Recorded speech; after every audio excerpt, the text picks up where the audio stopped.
Class. आज हमारा भारत का विस्तार और अवस्थिति का तीसरा वीडियो है। हमने पिछली वीडियो में लास्ट पढ़ाया था कर्क रेखा भारत के 8 राज्यों से होकर गुजरती है। हमने नाम बताया था, पश्चिम से लेकर के पूर्व की ओर आगे बढ़े थे हम।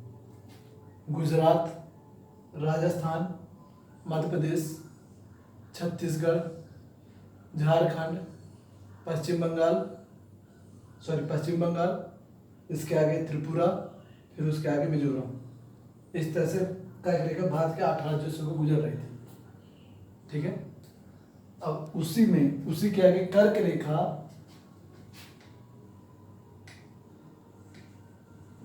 रेखा का सबसे ज्यादा विस्तार किस राज्य में है? कर्क रेखा का सबसे ज्यादा विस्तार मध्य प्रदेश राज्य में है। अगर एग्जाम पे पूछता है कर्क रेखा सबसे ज्यादा किस राज्य में है, या कर्क रेखा का सबसे ज्यादा विस्तार किस राज्य में पाया जाता है, तो आप क्या बताएंगे? मध्य प्रदेश राज्य। और पूछता है सबसे कम, तो आप क्या बताएंगे? सबसे कम कहां पाया जाता है? राजस्थान राज्य में पाया जाता है। सबसे कम कर्क रेखा का विस्तार राजस्थान राज्य में और सबसे अधिक विस्तार मध्य प्रदेश राज्य में। ठीक है। कर्क रेखा एग्जाम पे आता है, कर्क रेखा में स्थित राजधानी कौन सी है? अगर पूछता है कर्क रेखा में स्थित राजधानी, 4 ऑप्शन दे देगा। चार ऑप्शन दे देगा: भोपाल,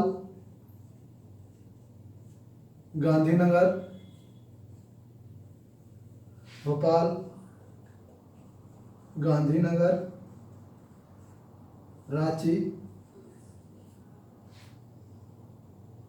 और रायपुर। तो इनमें से एक ही आंसर लगाना है, रांची। भोपाल और गांधीनगर ये दोनों कर्क रेखा के दक्षिण में स्थित राजधानी है। लेकिन कर्क रेखा में स्थित या कर्क रेखा के ऊपर, कर्क रेखा ये और कर्क रेखा के ऊपर ये यहाँ पर है झारखंड की राजधानी जो है कर्क रेखा पर स्थित है। मध्य प्रदेश की राजधानी भोपाल, ये राजधानी कहाँ की? मध्य प्रदेश की राजधानी है। ये गांधीनगर कहाँ की राजधानी है? गुजरात की राजधानी है। रांची कहाँ की राजधानी है? झारखंड की राजधानी है।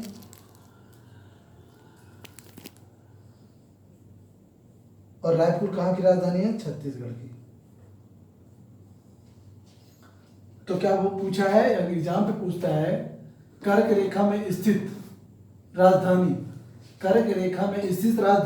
तो कौन सी है? गांधीनगर। अगर पूछता है कर्क रेखा के समीप स्थित राजधानी, तो इन तीनों ऑप्शन में कोई भी अगर होता है तो लगा देना।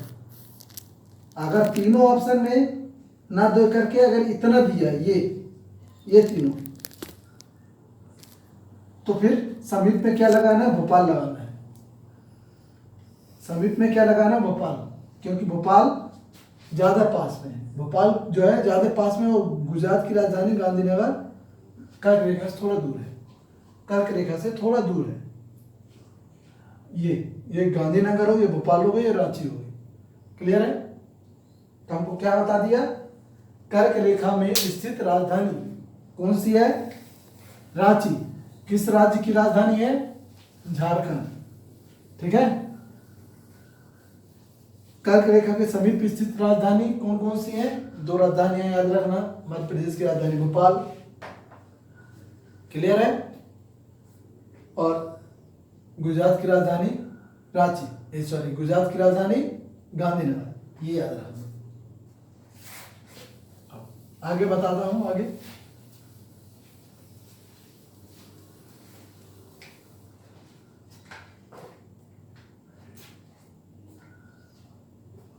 भारत की यहां से देखो,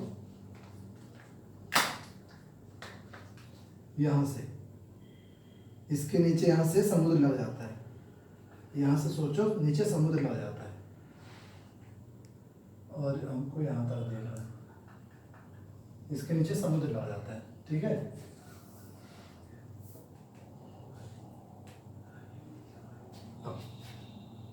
अगर बोल दिया जाए कि भारत के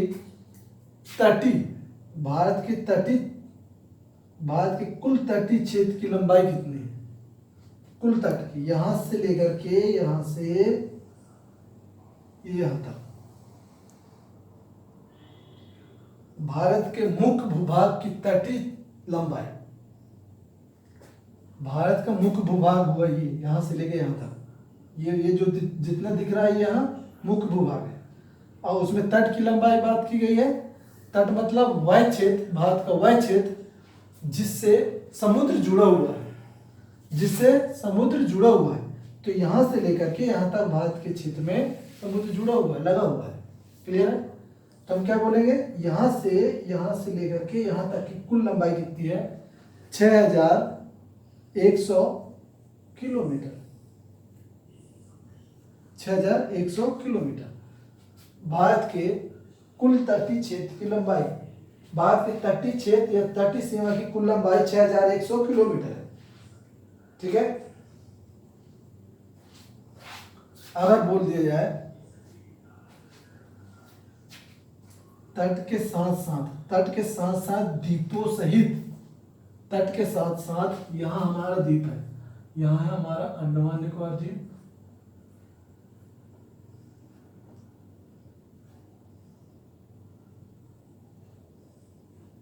इस टाइप से ऐसे द्वीप बना हुआ है।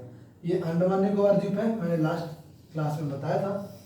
अंडमान निकोबार द्वीप की लंबाई, लक्षद्वीप की लंबाई, तटीय क्षेत्र की लंबाई, तटीय सीमा की लंबाई, ये जोड़ के अगर बोला जाए तो कितना, 7517 किलोमीटर भारत के मुख्य भूमि तथा द्वीपों समेत तटीय सीमा की लंबाई 7517 किलोमीटर है।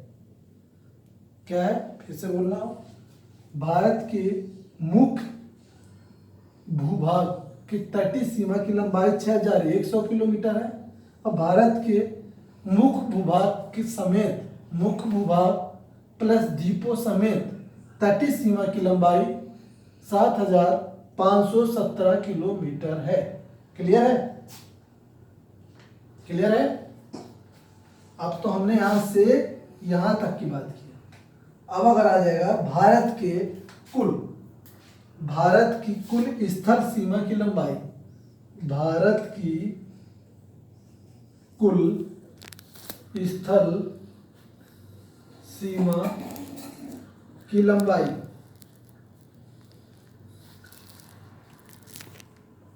भारत की कुल स्थल सीमा की लंबाई अगर पूछता है तो क्या बताएंगे, 15,200 किलोमीटर। कितना? 15,200 किलोमीटर। अब ये कहां से कहां की, यहां से लेकर के यहां से ये सब जोड़ करके, ये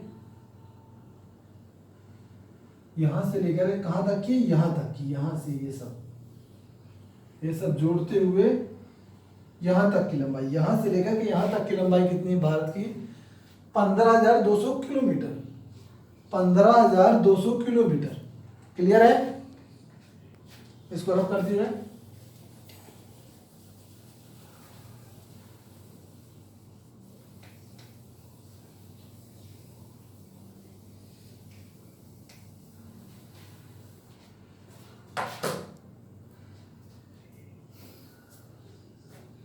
प्रायद्वीपीय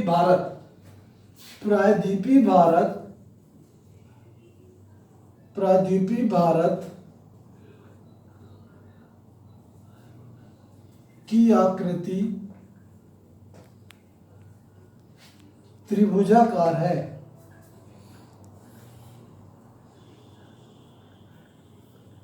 त्रिभुजाकार मतलब इस टाइप से है, ठीक है। अब मैं बता रहा हूं, यहां से देखो, ये इसको बोलते हैं प्रायद्वीपीय भारत। तो इसकी आकृति कैसे, त्रिभुज के आकार की है, मैथ में इसको डेल्टा भी बोलते हैं, ठीक है। तो त्रिभुजाकार है। अब मैं बोलूं प्रायद्वीपीय भारत की आकृति त्रिभुजाकार है। प्रायद्वीपीय भारत के दक्षिण में, प्रायद्वीपीय भारत के दक्षिण में इसके नीचे हिंद महासागर स्थित है। दक्षिण में कौन सा सागर है, दक्षिण में हिंद महासागर है,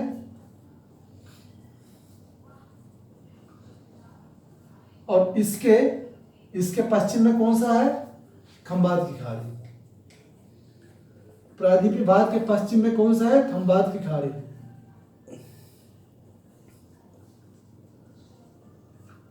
और पूर्व में कौन सा है, बंगाल की खाड़ी।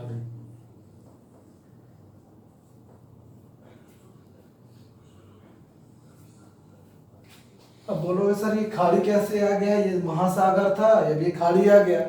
सागर है मगर छोटे उथले समुद्र को, सकरे समुद्र को क्या बोलते हैं, खाड़ी बोलते हैं। सकरे समुद्र को खाड़ी बोलते हैं। जो समुद्र चौड़ा होता है उसको महासागर बोलते हैं, जो समुद्र छोटा होता है, सकरा होता है, उसको खाड़ी बोलते हैं। और दो द्वीपों के बीच जो समुद्र होता है उसको हम चैनल का नाम देते हैं, ठीक है। अब आगे बताऊंगा चैनल क्या होता है, कैसे होता है। तो बंगाल की खाड़ी कहाँ है, इधर है। मैंने क्या बताया, प्रायद्वीपीय भारत के पूर्व में बंगाल की खाड़ी है, प्रायद्वीपीय भारत के पश्चिम में खंबात की खाड़ी है। क्लियर है। गुजरात, ये गुजरात है, गुजरात के दक्षिण में, अब यही बोल दिया है, गुजरात के दक्षिण में खंबात की खाड़ी ये है। गुजरात के दक्षिण में खंबात की खाड़ी है, गुजरात के पश्चिम में ये वाला जो है इसको बोलते हैं कच्छ की खाड़ी। कच्छ की खाड़ी, क्लियर है। अब तो पता चल गया होगा कच्छ की खाड़ी और खंबात की खाड़ी। अभी तक डाउट में रहे होगे कि कच्छ की खाड़ी वही है या खंबात की खाड़ी वही है, लेकिन अब यहाँ से आपको क्लियर हो जाना चाहिए खंबात की खाड़ी कहाँ है। ये वाले क्षेत्र को हम खंबात की खाड़ी बोलते हैं और ये वाले क्षेत्र को कच्छ की खाड़ी बोलते हैं। क्लियर है। इसको रफ कर दिया जाए।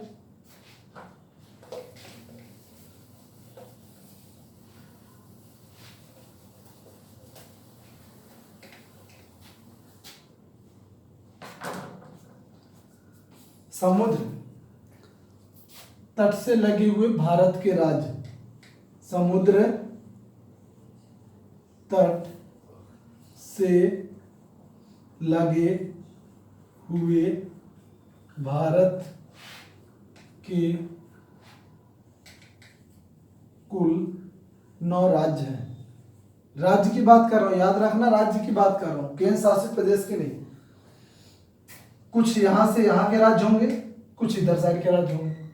क्लियर है ना। तो सबसे पहले देख लो पश्चिम में जो राज्य है, पश्चिम के राज्य कौन कौन से हैं, गुजरात, उसके आगे जाओगे तो यहाँ महाराष्ट्र, उसके नीचे जाओगे तो गोवा, उसके नीचे जाओगे तो केरला, और उसके नीचे जाओगे तो कर्नाटक। मतलब पश्चिम में 5 राज्य, गुजरात, महाराष्ट्र, गोवा, केरल, कर्नाटक। पश्चिम के 5 राज्य समुद्र तट से लगे हुए हैं। पश्चिम के 5 राज्य समुद्र तट से लगे हुए हैं। अब पूर्व के राज्यों की बात कर ले। पूर्व के राज्य कौन से हैं? सबसे पहले यहां पर पश्चिम बंगाल। दूसरा, पश्चिम बंगाल से नीचे आते हैं तो क्या पड़ता है, उड़ीसा।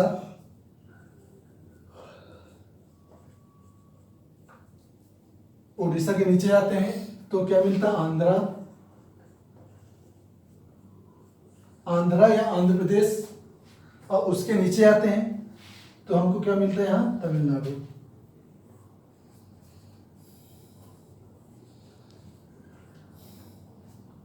पश्चिम बंगाल, उड़ीसा, आंध्र प्रदेश, तमिलनाडु। 4 राज्य पूर्व के हैं और 5 राज्य पश्चिम के हैं। इस प्रकार से समुद्र तट से लगे हुए कुल कितने राज्य हैं? 9 राज्य। 9 राज्यों के नाम लिखे हुए हैं। मैंने लिखा समुद्र तट से लगे हुए भारत के कुल 9 राज्य। पश्चिम के राज्य जितने सारे हैं, पूर्व के राज्य जितने सारे हैं। अगर एग्जाम में पूछ ले कि पश्चिम में कौन कौन से राज्य लगे, एग्जाम पे दे देता है पश्चिम के राज्य और सीरीज बना देता है कि ये राज्य लगा पश्चिम का, ये राज्य लगा, ये राज्य लगा, ऐसे ही कुछ भी नाम दे देता है। तो आपको ये सब राज्य याद रहेंगे, तभी आपको पता चलेगा कि हाँ ये राज्य समुद्र तट से लगा हुआ है। क्लियर है? और पता कैसे होगा? जब हम आपको मैप में बता दिए तो ये रटने की जरूरत नहीं। क्लियर? आगे पढ़े।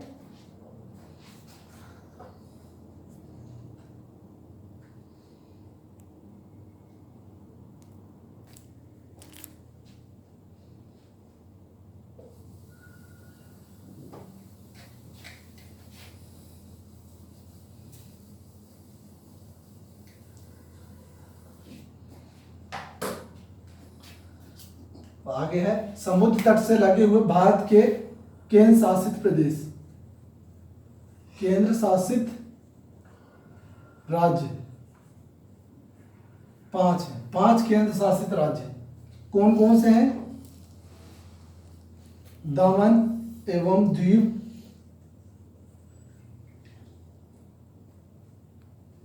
ठीक है, दमन एवं दीव,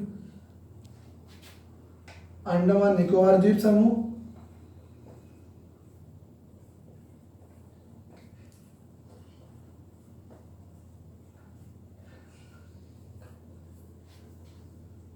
पुडुचेरी,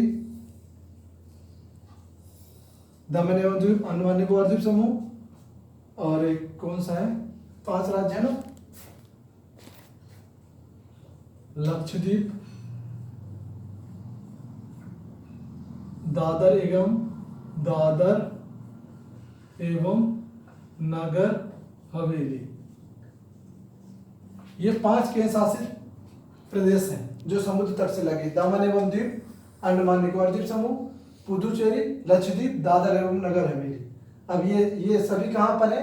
ये जब द्वीप वाला लेक्चर आएगा, नेक्स्ट वीडियो आएगा जो नेक्स्ट टॉपिक में, उसमें ये सब चीज क्लियर बता दूंगा कौन कहाँ पर है। क्लियर है? रब किया जाए।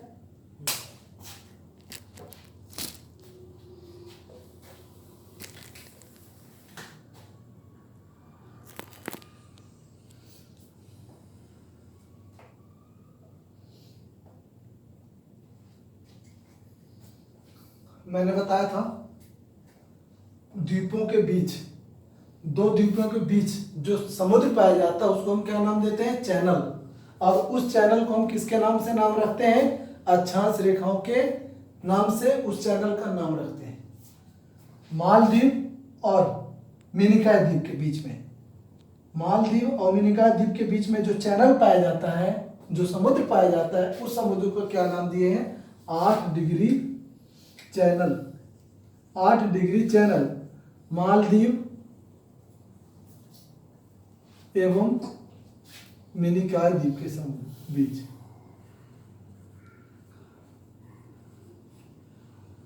मालदीव एवं मिनिकॉय द्वीप के बीच 8 डिग्री चैनल। चैनल क्या होता है? 2 द्वीपों के बीच संकरे समुद्र को चैनल के नाम से जानते हैं। क्लियर है? 8 डिग्री चैनल मालदीव एवं मिनिकॉय द्वीप, और दूसरा है 9 डिग्री चैनल। 9 डिग्री चैनल किनके बीच में है? मिनिकॉय और लक्षद्वीप। ये है लक्षद्वीप।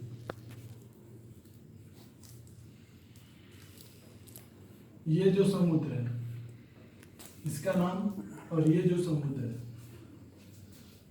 इस समुद्र का नाम क्या है? 9 डिग्री चैनल। 9 डिग्री चैनल, और इसका नाम है 8 डिग्री चैनल। मिनिकॉय एवं लक्षद्वीप। मिनिकॉय एवं लक्षद्वीप के बीच जो समुद्र पाया जाता है उसको 9 डिग्री चैनल के नाम से जानते हैं, मालदीव एवं मिनिकॉय के बीच जो समुद्र पाया जाता है उस समुद्र को हम 8 डिग्री चैनल के नाम से जानते हैं। ठीक है, और ये 8 डिग्री चैनल 9 डिग्री चैनल क्यों रखा गया है? ये 8 डिग्री अक्षांश पे है और ये 9 डिग्री अक्षांश पे है, इसीलिए हम अक्षांश रेखाओं के नाम पे इस समुद्र का नाम रख दिए 8 degree channel 9 degree channel. Clear है? और 10 डिग्री चैनल जो है 10 डिग्री चैनल अंडमान और निकोबार द्वीप समूह, यहां पर बताया था मैं ये अंडमान ऊपर वाले को बोलते हैं अंडमान और नीचे वाले को इसको बोलते हैं निकोबार। इन दोनों के बीच में, इन दो द्वीपों के बीच में जो समुद्र पाया जाता है उस समुद्र का नाम है 10 डिग्री चैनल। तो क्या बोल दूं? अंडमान एवं निकोबार। और इसके बारे में डिटेल अगले टॉपिक पे हम पढ़ेंगे। क्लियर है? रब कर दिया जाए।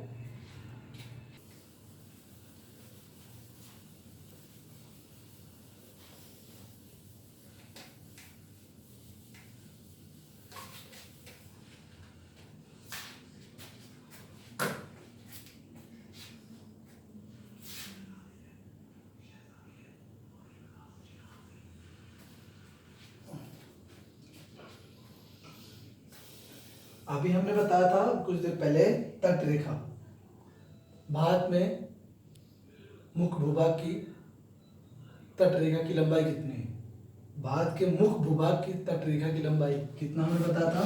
6000। ये तो फुल ऑफ हमने क्या बताया था? 6100 किलोमीटर मुख्य भूभाग की बताया था, है ना? और द्वीपों समेत बताया था 7517 किलोमीटर, ऐसे कुछ बताया था द्वीपों समेत। और यहां से यानी कि भारत की स्थल सीमा की लंबाई यहां से यहां तक की हमने बताया था 15200 किलोमीटर। ठीक है, अब इसके आगे मैं थोड़ा और बताना चाहूंगा। सबसे लंबी तटरेखा वाले राज्य अगर आता है, सबसे लंबी तटरेखा वाले राज्य तो कौन कौन से हैं? सबसे पहले क्या है?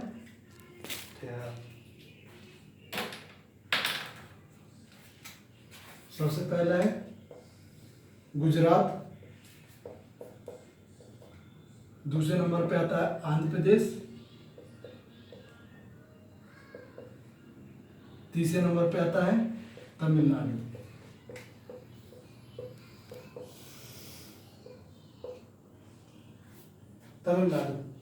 सबसे लंबी तटरेखा वाले राज्य। ठीक है, अब सबसे कम तटरेखा वाला बोलते हैं। अगर पूछ ले एग्जाम पे सबसे कम तटरेखा वाले राज्य कौन से हैं, तो आप नाम क्या बताओगे? यहाँ पर है गोवा, यहाँ पर है गोवा। तो सबसे कम तटरेखा वाला राज्य, सबसे कम तटरेखा वाला राज्य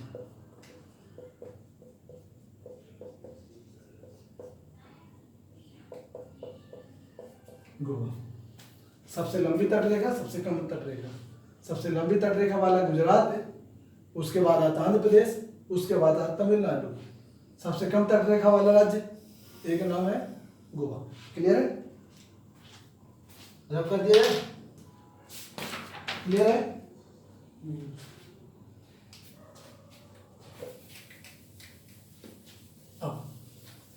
अब ज्यादा समय नहीं लूंगा, थोड़ा सा और बता दो। भारत की सीमा 7 देशों के साथ लगती है। भारत की सीमा 7 देशों के साथ लगती है। अगर एग्जाम में पूछ लिया जाए भारत की सीमा कितने देशों के साथ लगती है, तो क्या बताओगे? भारत की सीमा 7 देशों के साथ लगती है, लगी हुई है। अब वो 7 देश कौन कौन से हैं? पहला, उत्तर में चीन, ठीक है, उत्तर में कौन सा है?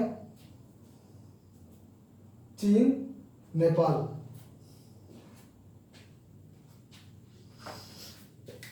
वो तो छोड़ो, उत्तर दक्षिण मत याद रखो, कंफ्यूज होगी। पहला चीन, मैंने बताया था यहाँ पर बताया था चीन लगा हुआ है। यहां से ऊपर मैंने बताया था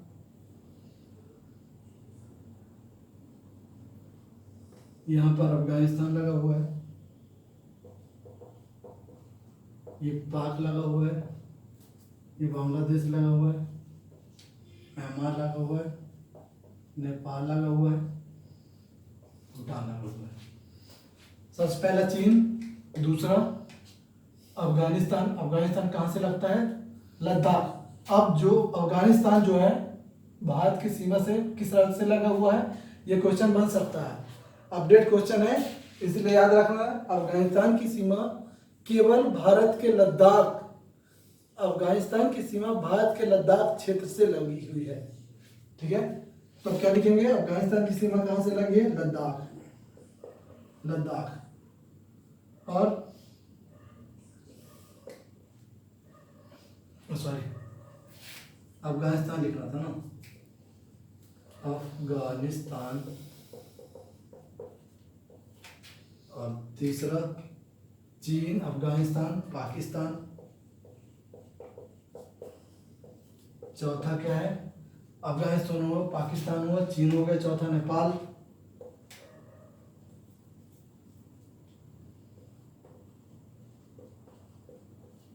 पांचवा क्या है? भूटान। छठा क्या है? म्यांमार। सातवां क्या है? बांग्लादेश।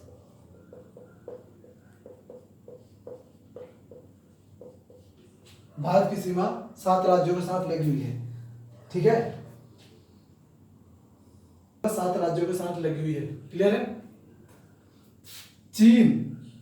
पाकिस्तान और बांग्लादेश को छोड़ करके, पाकिस्तान और बांग्लादेश को छोड़ करके जो सीमा है भारत की तटीय भारत की जो स्थल सीमा लगी हुई है अन्य देशों के साथ, पाकिस्तान और बांग्लादेश को छोड़ करके, इन दोनों को छोड़ करके, पाकिस्तान और बांग्लादेश को छोड़ करके बाकी देशों के साथ जो सीमा लगी हुई है वो प्राकृतिक सीमा है, जो बनाई गई है ना, सीमा का निर्धारण किया गया है कि यहाँ से यहाँ तक का क्षेत्रफल इस देश का और यहाँ से यहाँ तक का क्षेत्रफल इस देश का है, तो वो सब प्राकृतिक सीमा बनी है, प्राकृतिक सीमा है। लेकिन पाकिस्तान और बांग्लादेश के बीच में, पाकिस्तान और भारत के बीच में, बांग्लादेश और भारत के बीच में जो सीमा का निर्धारण किया गया है वो राजनीतिक तौर पे किया गया है, ठीक है। क्षेत्र के आधार पर पाकिस्तान और बांग्लादेश की सीमा का निर्धारण किया गया है। क्यों? क्योंकि पाकिस्तान भारत पे पहले था और बांग्लादेश भारत में था, ये दोनों भारत से अलग होकर के ही बने। जब भारत का बंटवारा हुआ तो भारत के साथ पाकिस्तान और बांग्लादेश ये दोनों एक थे, जब अलग हुए थे 15 अगस्त 1947 को। फिर 1971 को बांग्लादेश पाकिस्तान से अलग हो गया, तो वो सीमा भारत से लगी हुई है, उसका निर्धारण किया गया कि भारत की सीमा यहाँ से यहाँ, क्लियर है। बाकी नेक्स्ट क्लास में हम इस वीडियो को ख़त्म कर देंगे और आप लोग अपना फीडबैक दें कि कैसा लगा। अगर कहीं ऐसा लगता है तो हम अपने टीचिंग में और सुधार करेंगे, अगर कहीं थोड़ा बहुत कमी भी रही होगी तो ठीक है। धन्यवाद।